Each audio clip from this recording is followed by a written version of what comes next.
Please put down any sharp objects and don't get too close to the screen. We don't want to spread any of those diseases or anything. So tonight is VeYeshev. Some great stuff going on tonight. So before we actually get into it, I want to share with you a Gemara that I discovered. I've read it before, but I didn't quite get the importance of it, and it's quite fascinating. So the Gemara is in Avodah Zarah, page 9a, Tes Aleph, and there it says, "Oh, I wish I had it. I do have it. I do have it. Oh." You're going to get a special treat. I can read you the Gemara directly. I have it right here. Should have prepared this. Sorry. Someone will have to fire my prepared crew. Some heads are going to roll. Don't worry. So there it says that Tana Debei Eliyahu from the house or the yeshiva of Eliyahu. This is not Eliyahu Navi. So it says, Sheshes Alafim Shana Hayu Ha'olam. The world is going to exist for 6,000 years. I'm sure you've heard this before. Shnei Alafim Tohu. The 2,000 years are Tohu. Shnei Alafim Torah. 2,000 years of Torah. Shnei Alafim Yemos Mashiach, and 2,000 years are the years of the Mashiach. So the Gemara wants to know, goes on a little bit. He wants to know, when did the years of the Torah start? So it says, if it goes from Matan Torah, from the giving of the Torah, the years don't add up because the Torah was given in around 2,400, something around in that sphere. It was a few hundred years into the third thousand years, so it doesn't work out. So it says, when does it start? It started from Ma'at HaNefesh Asuba Chavan. In Parshas Lech Lecha, when Abraham's leaving Or Kasdim, it says that he went with the neshamas, the souls that he made in Haran. So there's a Gemiri. We have a tradition that Abraham was 52 years at that moment. When he started doing Kiruv, he was 52 years old. And if you add up 52, and you know what year Abraham was born in, it's an easy one to remember. 1948. 1948. And you add 1948 and 52, what do you get? 2000. What's that? 2000. What's that, Corey? Corey's going to answer? 2000. 2000. Very good. Ding, ding, ding, ding, ding. You win tonight's Star Prize. So the Gemara understands that the Talmud Debei Eliyahu that we have, this teaching, when it says 2,000 years of Tohu, Tohu translates as craziness, chaos. 2,000 years of chaos. The second pasuk in the Torah is the Haaretz Ayah Tohu U'Bochu. The world was the hard phrase to translate, but Tohu and Bochu is with form, without form, and empty, but confusion, craziness. So the world was this wild west, crazy, undisciplined environment for 2,000 years. 2,000 years of Torah. So when the Torah, so the Gemara understands this 2,000 years of Torah is on the button. It's not like an approximation, 2,000 years. It means 2,000 years exactly. It's going to come to Torah is going to start because it had to start. When did it start? With Abraham teaching Torah, and the final 2,000 years is the Mashiach. And when did that start? If you calculate that out, That's right at the beginning of the writing, the composition of the Talmud Bavli. So that's in the middle of Rabbi Yehuda Nassi's life.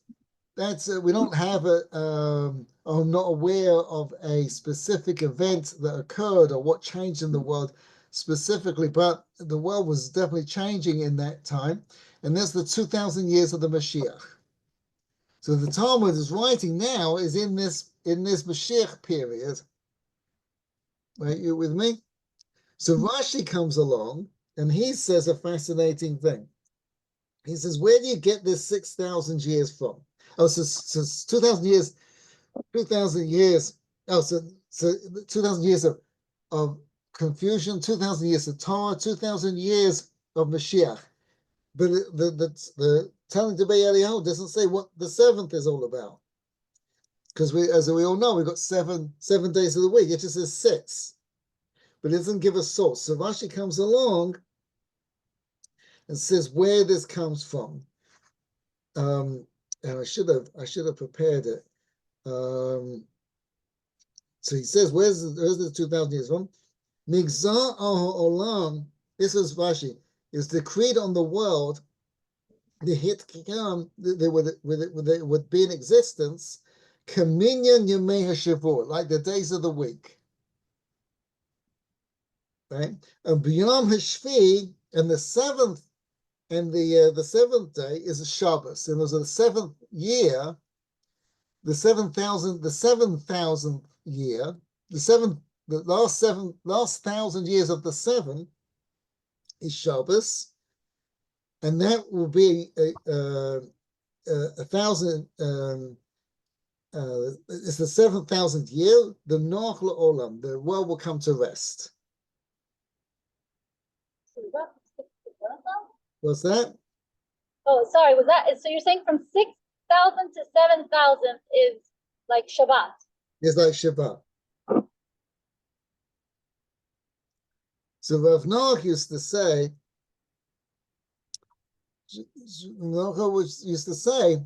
that when Shabbat is coming, when's the busiest, crazy part of the day on Friday? Is the last quarter of the day. Like things start to really speed up. You get the children on, you get the candles ready, everyone gets showered. Right? It's like things. I have a friend who from Toronto. Shabbat sometimes comes in there like crazy late. And he said it doesn't matter how late Shabbat comes in, the last quarter is crazy. You never seem to quite figure it out that you need, space it out. In fact, the truth is, I find it easier to do it when Shabbat is like it is now, when it's really easy because you don't have much time, so you better do everything early. But nevertheless, the last quarter is a crazy period of time. So the year that we're in at the moment is in the last quarter. We're in the last quarter of the final 6,000th year. And so as we see from the news, things are really speeding up now. Things are happening at an incredible pace. Things change very, very quickly. As we see in the news, right? We're all familiar. This is not a news story, but nevertheless, that's what we see. But now, what I want to do is apply this to the Parsha, because as we all know, the Parsha is divided into 7 sections. And I can't say it's true for every Parsha, but I've done it. I've now gone back over all the Parshas up until this week's Parsha. And it's pretty much consistent as far as I can tell. And definitely this week's Parsha, we're going to see it very clearly, that the first 2 aliyahs are tohu, are this confusion. The second 2 aliyahs are Torah.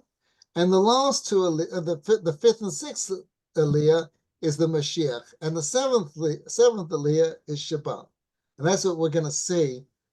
That's why I said everyone put down their sharp objects, because it's going to be a wild ride tonight. Okay, so how do we see? This is just an overview. How do we see the first? And this will help us not only understand the Parsha and what's going on, and this is, I believe, we're going to try and do this with every Parsha going forward, to see that this is a consistent theme in the Parsha, because a lot of people feel, and I grew up with the same experience, that the Parshas are sort of random. There's a sort of random demarcation of the Parshas. There's no real meaningful reason, except for some sort of loose thematic aspect to it, to why the Parsha begins here and ends there. It's sort of a little bit arbitrary, and you can't really put any tremendous meaning on a theme going on. But one thing I can tell you is I've looked at every Parsha in the Torah, and every Parsha in the Torah begins and ends on the same theme. Now, this new insight that I just discovered this week, the Parshas are divided into 4 parts. The first 2 aliyahs, the second 2 aliyahs, and the third 2 aliyahs, and then the final one, Shabbat. That I haven't done on every Parsha so far, but I'm planning to continue, and hopefully we'll be able to see that pattern in the Parshas. And that gives a new way of looking at the Parshas that's going to be fascinating. So the Parsha begins and ends on the same thing. And Chazal say, again, it's another Talmud, Chazal say that anything that begins and ends on the same theme means that everything in the middle is the same theme. It's sort of like a sausage. If you cut off one end of the sausage and the other end of the sausage, right, and they're both exactly the same, it means that everything in the middle of the sausage is the same sausage. It's like you don't have a different experience it's not like something else, right? The nature of this whole thing, so the rabbis use this, the Talmud says this about the whole Torah. The Torah begins in Chesed and ends in Chesed. Everything in between is Chesed. But the Parshas themselves as well begin and end on the same thing. Now, when the Talmud says the Torah begins on Chesed and ends on Chesed, the beginning is the clothing of Adam and Eve, and then the ending is the burial of Moshe. If you were looking for the beginning and the end and the same theme, you might not have come to realize that it's the same theme. In other words, one is clothing living people, and the other one is burying someone who's going to die or has died. I mean, it's a little bit difficult to see why those are the same themes. Except Chazal come and tell you the connection between the two of them, even though the subject matter is different, is really thematically the same thing, chesed. So you have to be able to look at the underlying theme, underlying message of the beginning and the end to see that it's really the same. Now, the truth of the matter is that when it comes to the Parshas, it's much easier than that. You don't have to stretch so much. And this week's Parsha is a perfect example of that. And while we can see clearly that the beginning and the end is the same thing, and the Torah is making a point that it can't be an accident, it just happens to be the same thing, finding the message that's going to flow through the whole Parsha, that is a little bit of a challenge. So if anyone wants to give it a guess, how's the Parsha begin with the same and end with the same? Anyone want to take a shot at it? I hate to give it away and then, I wanted to think about it. Rav was like that. If you asked him a kasha, he would get mad at you if you told him the answer with that before. Is it where one is settling and the other one is being unsettled? Like Yaakov is settling into the land, and Yosef is being unsettled from the land. That's true. I like that. That's good. Anybody else? So you're not saying it's the same theme. It's antithetical themes. Right. Okay. That worked. People trying to be comfortable. Yaakov trying to be comfortable, and Yosef is trying to be comfortable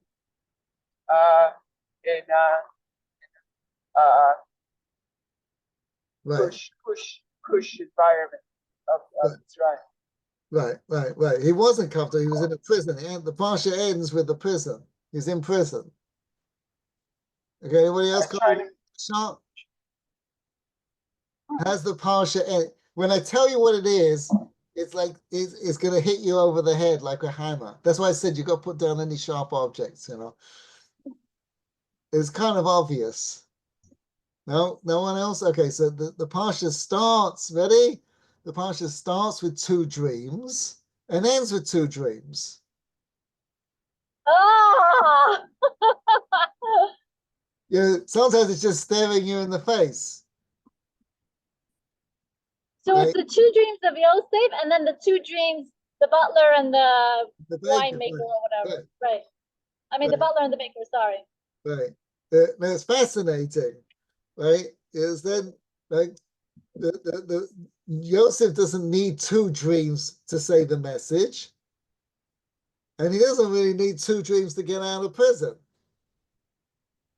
So why does Hashem provide two? Oh, so now we're going to get into some really, really deep stuff here that a lot of people make a mistake on.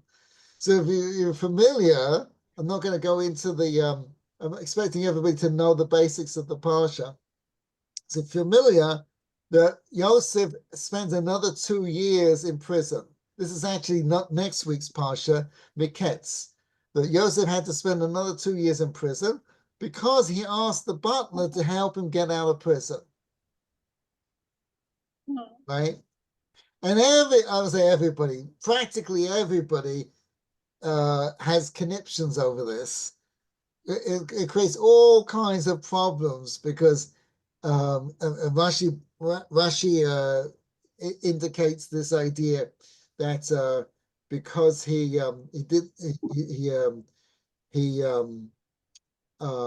had trust in the it seems Rashi seems to be saying that he trusted the butler and he shouldn't have trusted the butler. Now we're gonna see what Rashi really means. I think people misunderstand the Rashi, but let me find you the Rashi that let me just find it. A side note while you're looking, Yeah, go ahead. Is that, it begins with two dreams, ends with two dreams, then 2 years, as you said, in prison, and it's two dreams that gets him out of prison as well. Of Paro's two dreams that are next week, two dreams that are also the same. It's he doesn't need two dreams. He says there are two dreams that are the same, so it's obviously a pattern that's going on with Yosef here. Oh, very good. Wow, way to go, Corey. I like that. Right, exactly. Right, so we're going to talk about this two dream business. Right, so this is the Rashi. So he asked the butler to help him out, and the butler forgot. The Torah actually says he did not remember, and he specifically forgot Yosef. So Rashi says, because Yosef relied on the butler to remember him, it was necessary for him to be bound, to be in prison for another 2 years.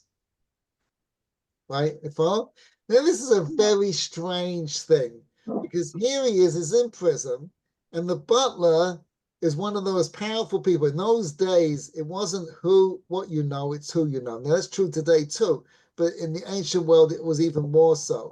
If you ever study, I grew up with this in England, the royal family, I mean, there were positions that were highly esteemed and highly coveted of people who would wake up the king and people who would tend to him, and these were because if you had proximity to the king, you had all kinds of favors that you could get done and things that could happen. So the butler was a very powerful, and here he is, he lands in prison and he has a dream, and Yosef interprets the dream and tells him that he's going to get out of prison. I mean, it's absolutely mind-boggling. Clearly, Yosef is supposed to ask the butler for help. In other words, if you're on a plane and sitting next to you is somebody who can help you with a particular problem you have, you do them a favor. I mean, for crying out loud, I mean, surely you're supposed to ask him to help you out. To think that it was an improper use of hishtadlus is absolutely crazy. In fact, we see in last week's Parsha that Yaakov does an immense amount of things. He sends incredible amount of presents that in fact turn out to be a complete waste of time. They are not effective. And nevertheless, not only is he not punished, or there's no indication that he's punished for doing this, he's actually rewarded. God gives him back all the money that he spent trying to appease Esav. We don't find anywhere that doing an effort, it might be that you overdo it. That may be true, but we don't find anywhere that doing more. If you have a source for it, I'd love to see it, but where doing more is punished. That's not the process. And not only that, but the idea that Yosef is punished for it is a very strange thing in the Torah. People who get punished, it's very subtle. The Torah is not overt in its punishment or suffering. Like Chazal come along and say in this week's Parsha, the Yehuda suffered 2 children to die because he sold Yosef into prison. He sold Yosef into the white slave trade. But he saved his life. But he saved his life, right? We got another question of Nach once asked, right? How come he suffered this? But that's what the Midrash says, that maybe if we have chance, we'll cover that point. Or maybe we'll cover it now. Yehuda saved Yosef's life and and he lost 2 children, right? But the Torah is not overt in that. The Midrash comes along and says that was what happened. It's not, why is the Torah far more overt that he had to spend another 2 years in prison? So why did Yehuda suffer 2 children to die? Because he sold an innocent man into slavery. Right? He knew that Yosef was not guilty. The brothers, getting back to the brothers, always suspected that, every family, there was part of the tradition, the habit of how things went, that every family had a black sheep. Right? With Avraham, it was Yishmael. With Yitzhak, it was Esav. Right? So with Yaakov, it was Yosef. They all thought that Yosef was the black sheep of the family. If you remember, right, that Yitzhak was beguiled to some degree in Esav. And I'm sure it must have frustrated Yaakov no end. So the idea that the father of the family can get it wrong was not unfamiliar to them. The idea that he could beguile his father into thinking he's the good one, right, is not unfamiliar to them.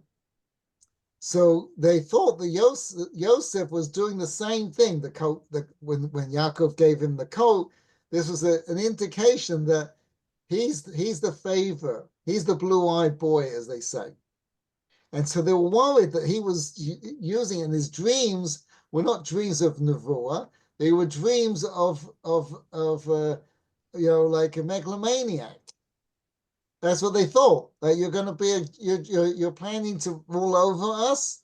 That's what they thought this kid was doing. So if Yaakov could have, he would have killed Esav. But Esav was too powerful. Here they have the opportunity to do what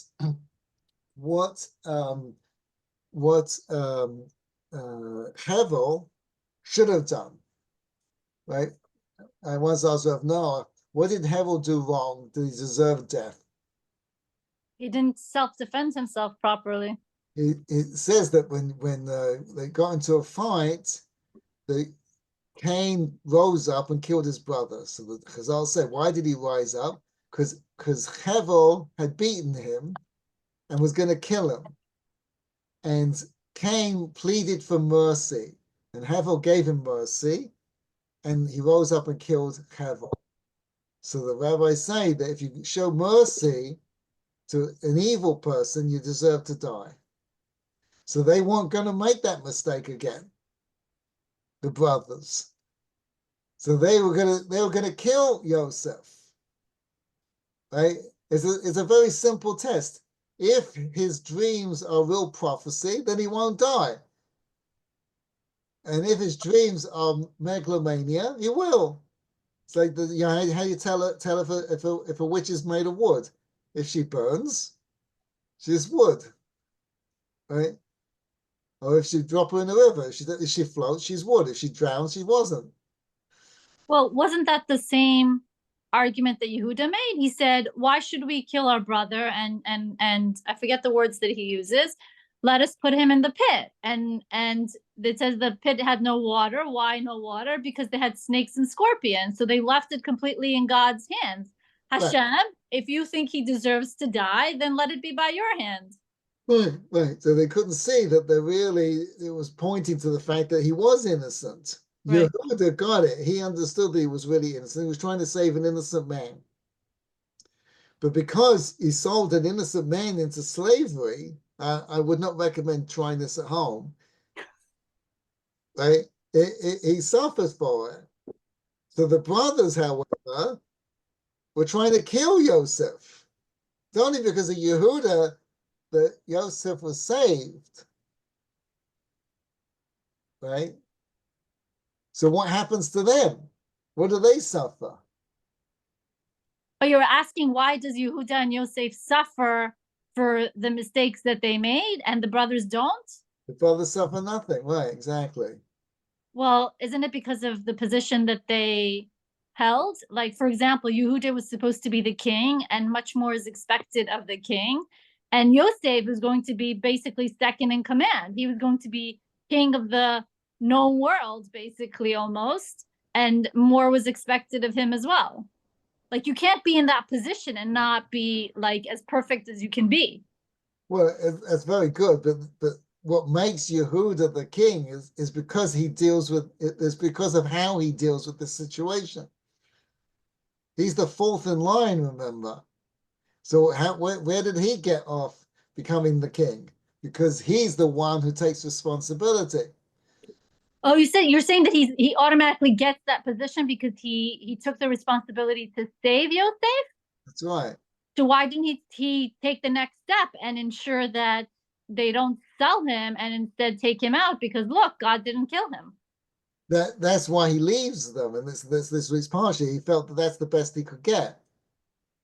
Oh, he didn't think that he had the capability to further influence his brothers. Right. So the fact that he's punished suggests that he did have the ability, but because he didn't try, he didn't know that he did have that influence. Not necessarily. It could be that was the best he could get. But nevertheless, he did sell an innocent man into slavery. I'm so confused. I don't understand that. I'm sorry if I'm being annoying here. But then why does he get punished? Because he sold an innocent man into slavery. Well, so if we're saying that it's possible that even if he had attempted to further save Yosef by making sure that he convinces the brothers, and we're now saying no, there's a possibility that he couldn't convince the brothers, then what was the next best thing? But he could convince the brothers because he convinced them to allow him to go into slavery and not to death. So there's already a level of convincing there. You have to go, there was a level of convincing. I have one question. I'm sorry, on the side. I just recalled, did Reuven not have a part in? Because I remember that Reuven came back later to try to recover him from the pit. Yes. Maybe.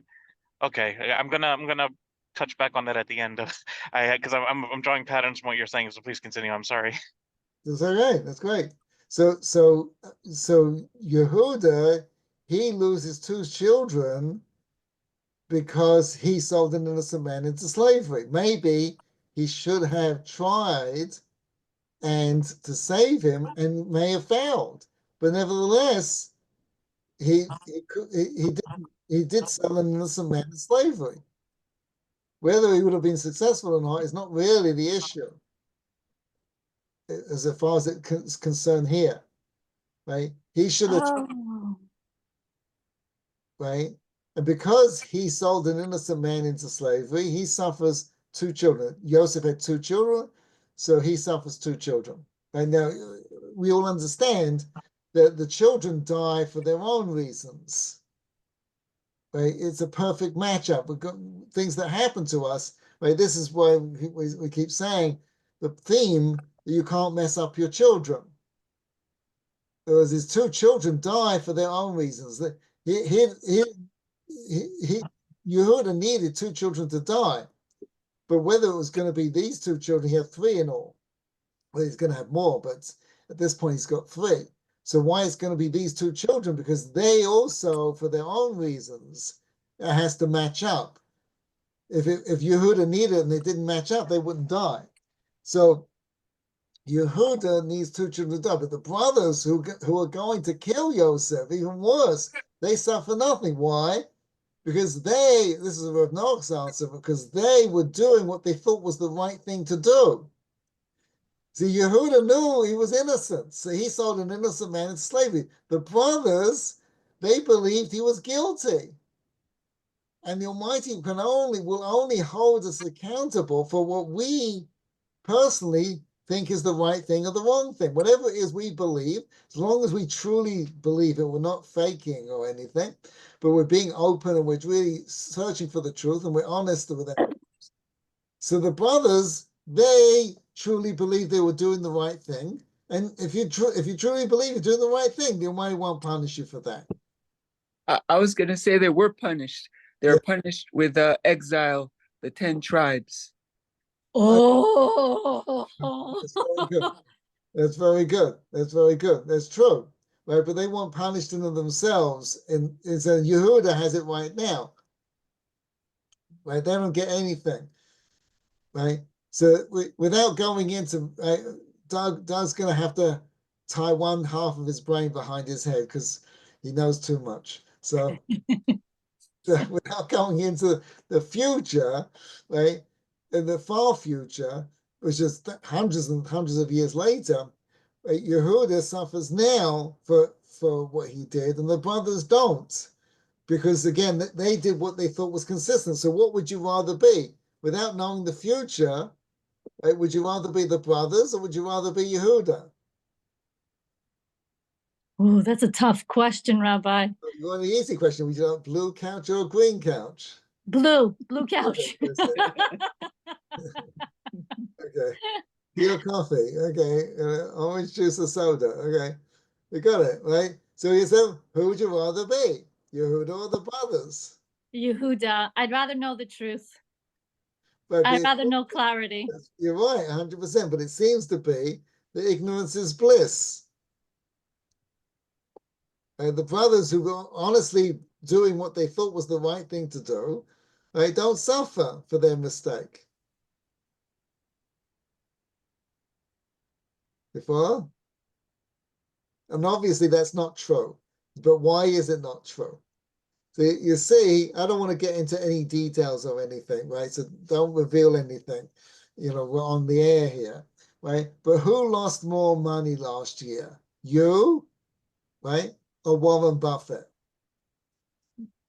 Definitely Warren. He has more to lose. I said don't go into it. It could be, you know. Now you spilled the beans. So okay. So now whose money would you rather have? Yours or his? Definitely his, but I wouldn't know what to do with all that money, so I'll settle with mine. Okay. It's not a real question, so don't worry about it. Right? You'd rather have his. So why? He lost more money last year. Because he still has more. Because you're only looking one side of the ledger. Exactly. Yes, Yehuda suffered 2 children who lost. In other words, when you try and do the right thing, when you try and learn and grow and understand what it's all about, etc., etc., etc., you will suffer more than somebody who just, you know, just shows up, doesn't pay attention, is not involved, nothing whatsoever. You will suffer more. But the gains, as our good learned scholar Yehiel is pointing out, the gains are phenomenal. Yehuda is the king, right? David HaMelech comes out of Yehuda. He's the savior, and he is a great person. Great things come from him. And the brothers, they fall into, the lost tribe is just an aspect of not really thinking about what life is all about. When you go with the flow and you just follow along, and you don't really think, you suffer those kind of things that happen to all people, right? So you say that's Yehuda. Now Yehuda's suffering, this experience that happens to Yehuda, right? That happens in the third and fourth Aliyahs, right? The first two Aliyahs, remember the first two Aliyahs are Tohu and Bohu. Tohu is confusion. The first two aliyahs of this Parsha? This week's Parsha, right? Remember the Gemara says the first 2,000 years are Tohu, the second 2,000 are Torah, and the fifth and sixth Aliyahs are the Mashiach. Yeah. So it'll help us understand what all these things mean. So you see the pattern of the first two Aliyahs, that's where the dreams, Yosef has the dreams, and they plan to kill him. Everything it goes up to them actually selling him into slavery. That's the third and fourth Aliyah.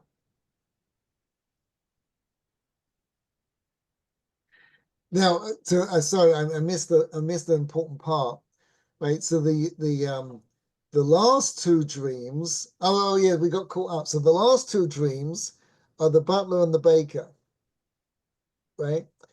So, but Yosef asked the butler for help, right? And for that he had to suffer another 2 years in prison. Very strange. Right?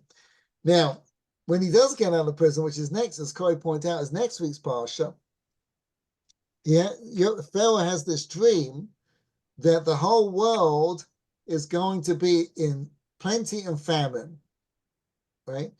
And Yosef interprets the dream, and Pharaoh makes him basically the effective ruler of all of Egypt. Right? At that point, what should Yosef have done that he doesn't do? Don't answer all at once. Take a number. We'll go alphabetical, oldest to youngest. What should Could you repeat the question? I have brain fog. when Yosef becomes the effective ruler of all of Egypt, what should he have done, but he doesn't do? Go home. Well, he can't go home. He's Ah. gonna got a job. They're not gonna show up for work the next day. Oh, he should have sent a message to his father. He sent a message to his father. Hi, Dad. Right? Just in case you didn't know, wondered where I was, I didn't get lost. My brother sold me into slavery.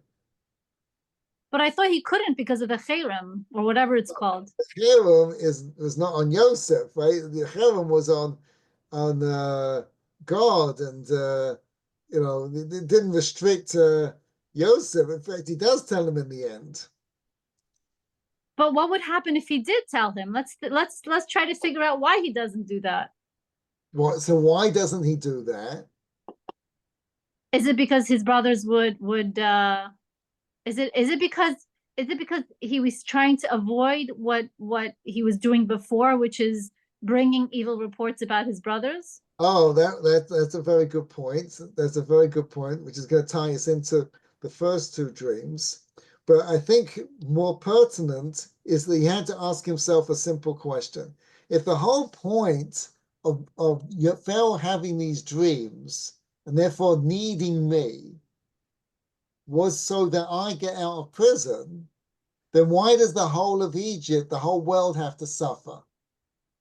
And those Pharaoh could just as easily have had dreams about, you can have seven children, or it could be anything that's personal to him, and just as necessary for Yosef and he would be grateful to Yosef, and he could have made him the head of the medical department or the head of antiquities, pyramid building, or anything, right?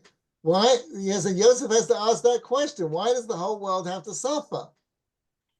There's one thing I don't understand. I'm sorry for if I'm digressing us here. How did he know that it was going to be the whole world? Because I thought it seems like from the dream that it's just Egypt because he shows the Nile. I thought it was specifically Egypt. Where does he get the idea that it's going to be the world? Oh, so you see at the end that when everyone comes to sell their bodies, their land, and everything, it's not just Egypt that sells everything; it's Canaan as well. The land of Israel also, they have to sell. They were all dependent on Egypt. There's a famine throughout the entire region. And you see that Yaakov also says to his children, "We got no food. There's food in Egypt." So Yosef understood that this famine was going to be worldwide. But I'm still a little confused. How did he know before he was given the position? Because he's the one interpreting the dream. Yeah. What in the dreams tells him that it's going to be worldwide? Because then it's only after he interprets the dreams that he gets the position, and then he doesn't do the job of sending out a message. I don't know whether it was in the dream or he just knew the economic system of the world at that time, that it was the basket of the world. I got it. Sorry. I don't know how he knew that was the case, but it was the case. No, that makes sense to me because that's the part of the reason why everybody's up in arms about Trump and his tariffs. Because for whatever reason, so many people depend on the economy of the US, right, exactly, and they're afraid to offend and whatever, so etc. Exactly. Very good. So why doesn't he contact his father? Because he asked this question: why does the whole world have to suffer? So he said it must be that I'm supposed to deal with my brothers. It's going to force them to come down to Egypt, and the whole scenario that's going to play out that we'll get into in those parshas, right? Where did Yosef learn to think like that? I think you could say that he learned his lesson from 2 years in prison. It was already his lack of emunah that had him speak with the butler, remember me. So to send a messenger, would also be, so to say, defying the program. And the program has been presenting itself to him, and he's been reacting to it. Now, for him to take it's very interesting in his name, Yosef, like to Lohosif, to add to it. So he had to go counterintuitive. And so instead of adding to the plan by saying, I'm going to go a step farther and send a messenger, I'm going to go a step farther and say, remember me when you get to Paro, so I can get out of here too. So maybe he had to learn here actually to go against that nature and not take the step farther and go with the plan and play his role in the plan. Well, that's brilliant. I love that. Just one small change to it. It wasn't a lack of pitachon that got him in trouble. He did everything he was supposed to do. It was to ask the butler for help is a totally reasonable thing. And Rashi is not saying that it was a lack of pitachon that got him into trouble. But what he did learn was to ask this question: why did the whole of Egypt have to go through this? My immediate reaction, I get out of prison, go send a message to my father. But he doesn't do that because he asked the question: why did the whole of Egypt have to suffer? The question he didn't ask in prison and took 2 years to figure out. If the whole point, which would seemingly make sense, if the whole point of the butler having been thrown in prison in the first place, in my prison in second place, and to have a dream in third place that only I can interpret in fourth place, if that was all there, then for certain the butler is going to be key in getting me out of prison. Mm-hmm. Right? That's patently obvious and simple and true, except for one tiny little problem. Why do you need a baker? Oh, this is where the second comes in. This is where the second comes in. He doesn't need a baker. If the whole point was to get to as a favor to Yosef, the butler, you don't need the baker. What does the baker have a dream for? He's gonna die, I was waiting for this part. right? Can I, if I may? Yeah, go Okay. ahead. Yeah, 100%. So we're talking about the doubles, two dreams. We have two dreams to get the brothers riled up, two dreams to get you, to at the end of the Parsha, two dreams to get you out of prison, two dreams that kept you in prison, by the way, 2 years in prison, maybe the 1 year. Why 2 years for one misdeed, but why 2 years of prison? And so isn't 1 year enough? And we kept saying, isn't one dream enough? Isn't one enough? Also, when he was two brothers, in essence, that's why I asked about Reuven, two brothers to rescue him, because one brother, Reuven, held them back a bit, but then Yehuda is the one who actually said to sold him into slavery, and that ended. So two brothers to send him into slavery. 2 times he was sold. He was first sold to Yishmaelim before going to Potiphar, before the Mitzrayim. I mean, I can go on another step just on the side that I thought about was it's 2 times that he had women who belonged to Potiphar, in a sense. Well, I didn't have, but that were to him, and maybe not him to them, which was Potiphar's wife, and then as we know, he married Osnat bat Potiphara.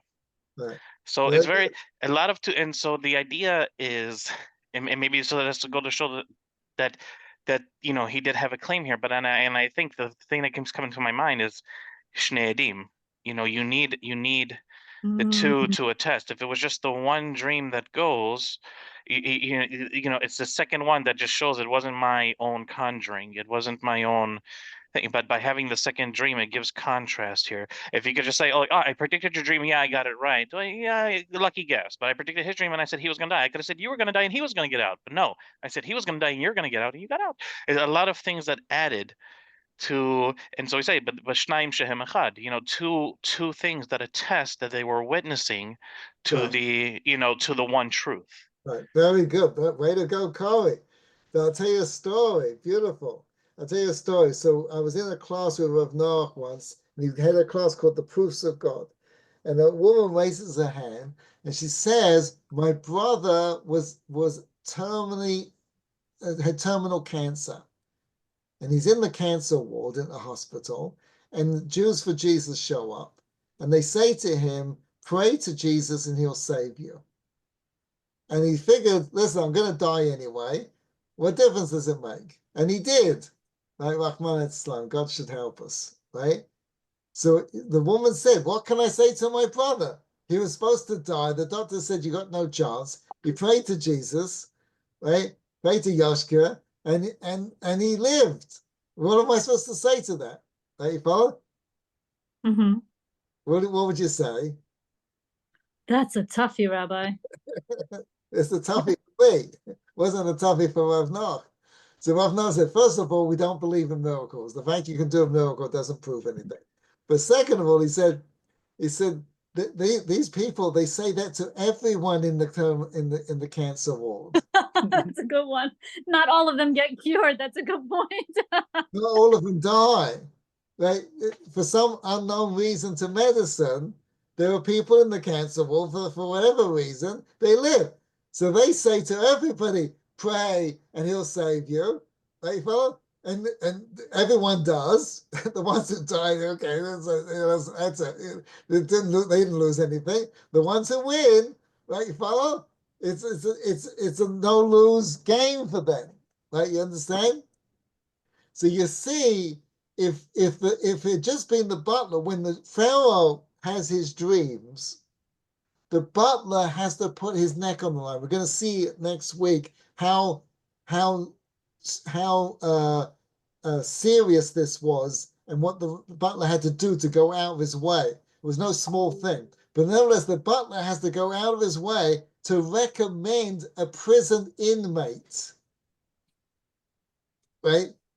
He's not going to do that unless he's got tremendous, as Corey points out, unless he's got tremendous confidence this guy knows what he's doing. So he's thinking, the butler's thinking, Yosef says this to everybody. you're gonna live, you're gonna live, you're gonna live, you're gonna live. Because what difference does it make to him, right? The guys who die. The guys that lived, oh, Yosef said I was gonna live. You follow? But here, as Corey pointed out, he said to the butler, you're going to die, and to the baker, you're going to live. That's Adus. Right? So the butler knew for sure that Yosef was genuine.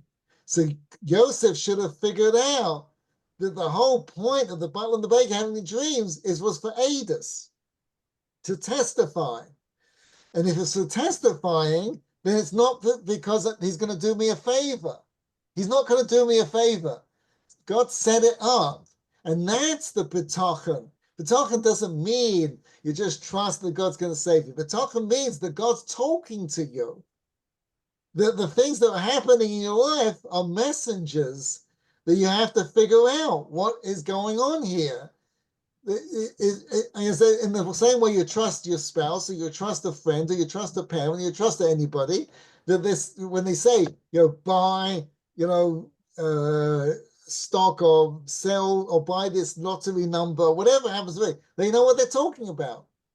That was the mistake of Yosef, not the bitachon that he trusted the bag. If you listen to what Rashi actually says, his mistake was he depended on the butler, not because it was wrong to depend on him, but because he didn't get the message of what the baker was all about. That was his mistake. And it took him 2 years, and it was necessary for him to be in prison for 2 years to learn this lesson. In other words, if it wasn't for the fact that the Pharaoh's going to have a dream, he wouldn't need to be in prison for 2 years. Okay, you put in extra effort, it didn't work out, that's life. But he had to be in prison another 2 years so that when Pharaoh has his dream, he won't blow it. Are you saying that if he had figured that out from the get-go, he would have been out the next day? Out the next day, even the afternoon. So it took him 2 years to figure that out? 2 years to figure out what's God telling me. Wow, then Not that because it would take us 100 years to figure one thing out. Yeah, me too. Right? It's not longer, but not because it lacked a character. It was necessary. God wants us to play a role in His plan, and to be able to do that, we have to be able to listen to what He's telling us about the plan. Because otherwise, He's going to make a Secretary of State, and we're going to use the private, Air Force Two, or whatever the Secretary of State flies in, to go visit our uncle in Madrid, and just play around. You've got to be able to see the messages along the way. So the more you see the message along the way, the more the Almighty will give you. Are you saying that Yosef already understood that there was some plan that Hashem wanted him to be part of, but he was thinking small, and so he needed to be in prison for 2 years to think bigger, that it was a much bigger plan? I wouldn't say small. I would say more complicated. Limited? What's that? Would you say limited? Okay, you're saying simple versus complicated. Yeah, the butler and the baker. Why? And that takes us now back to the first dreams that he had. Why did you need to have 2 dreams? Right? That's now, it was just like he mistook the 2 dreams of the butler and the baker. He mistook the 2 dreams that he had right at the very beginning. What were they all about? And That's a he good would question. be bowed, What's that? that his family would bow down to him, and Right. See the two dreams at the beginning, as Cohen points out, which is very interesting, right?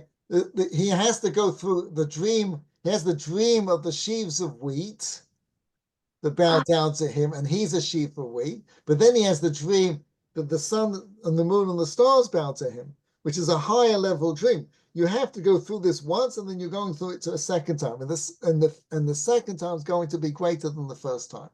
Mhm. So is it because like the first dream is more about like things that are like more physical, and then the second dream is more like about spirituality? Is that the message? Is the message that he's going to be involved in like huge physical undertakings for the purpose of bringing the world up to a more spiritual level? I mean, I'm just guessing. It's a very nice, I like that, because you see that happens in his life. His first experience of freedom. Now the fifth and sixth Aliyah, remember, are the Mashiach. Yosef gets saved twice in those Aliyahs. Those 2,000 years of Mashiach. It's very interesting. Very interesting. Right? So the first time he's saved, the first time we get the redemption, we come 1948, building all the roads and bridges. The first time he's saved, he's basically running Potiphar's estate. He's got a very nice job. Everything's wonderful, right? But he's got no Nate's minion. He's got no yeshiva kollel. He's got no nothing. The second Aliyah, the second time he's saved, the second Mashiach, it's a whole new game. He's running the world. He's married, gets kids. Right? It's like, don't settle for roads and bridges. Let's rebuild the base of Mikdash, for crying out loud. It's fascinating. Fascinating, right? So just there to sum up. So let's just do one final idea, which I think is very important. So the Parsha VeYeshev is seemingly critical of Yaakov. It's a very famous Rashi. Rashi says, why did all these troubles happen to Yaakov? Because VeYeshev Yaakov be'eretz Meguri Aviv. That he settled the phrase, the sentence, the pasuk starts, VeYeshev Yaakov be'eretz Meguri. Yaakov's trying to settle in the land in which his fathers were traveling. So Rashi brings down the midrash that says that it's not enough for the tzaddikim that they have shalva in Olam Haba, that they also want it here. So because he wanted shalva, peace and quiet in this world, right, he had all these problems with Yosef came upon him. Now I just want to point out, right, how strange that is. Because what was his life up until now? If you remember, he leaves home because Yosef's trying to kill him, right? He gets robbed by Eliphaz, Esau's son, right? He goes to Lavan, who rips him off multiple times, marries the wrong girl, works for way more years than he needs to, who constantly ripping him off. He tries to leave Lavan, Lavan tries to kill him. He comes to Eretz Yisrael, Esau tries to kill him again. Right? We saw last week's Parsha. And then just to top it all off, Rachel dies, right? As I put it out of order. Dinah is raped and Rachel dies. I think I have that right order. Could be the other way around, sorry. But nevertheless, Dinah is raped and Rachel dies, right? Mm-hmm. So he comes to Eretz Yisrael and he says, VeYeshev, he wants to settle down. You can't blame him. Right? He's got enough there for 15 action movies right there, right? So he wants to settle down. Because he wants to settle down, he gets all these problems. And what would have happened if he didn't want to settle down? What would he have had? What do you mean by that? It says because he wanted to settle down, VeYeshev, all these problems came upon him, i.e. Yosef. Right? So meaning that if he hadn't wanted to settle down, he wouldn't have had those problems. What would he have had? Different problems. his life was filled with problems. So he wanted to settle down. So all the problems of Yosef. And if he didn't want to settle down, what would he have got? Other problems, like my husband said. Okay, so what's the Friends, what's you know the what the difference is? You initiate your growth versus being pushed into the growth by God. You either you put yourself in a position of having to grow and force yourself versus God backing you into a corner and forcing you to grow. That's the only thing I think of. Very good, very good. I love it. Way to go, Zita. So my son David, he points out, we're reading Rashi wrong, which is exactly what you're saying. It's not enough that the Siddiqim want Shalva in Olam Haba, but they want peace and quiet in this world. You see, I don't know not much about, I don't know anything about investing, but I know one thing, that Warren Buffett knows what he's doing. So if Warren Buffett tells me, oh, buy this, right? If I don't know, if Warren Buffett tells me, I'm getting you follow?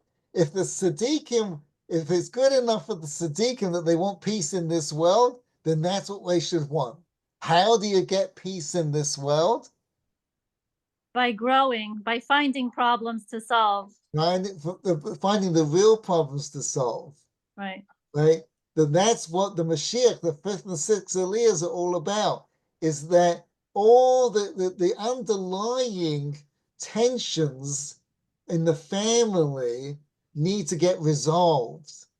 And they're not going to get resolved by everyone being hunky-dory. It's going to get resolved because Yosef is going to go become the king of Egypt, and the brothers are going to have to come down and deal with him and come to realize their mistake. That's how it's all going to be to some degree resolved, that we're going to end up with a Ephraim and Manasseh, which we'll get into in a few weeks. But nevertheless, the Siddiqim want Shalva. They're willing to pay for it. You don't get Shalva. You don't get peace, right, by avoiding the issues of life and getting a comfy chair and a jacuzzi. You have peace by facing the real tough stuff of life. And that's, it really explains a lot about my daughter Shalva. yes. Spiritual matters, very confrontational. Right, beautiful. That's exactly right.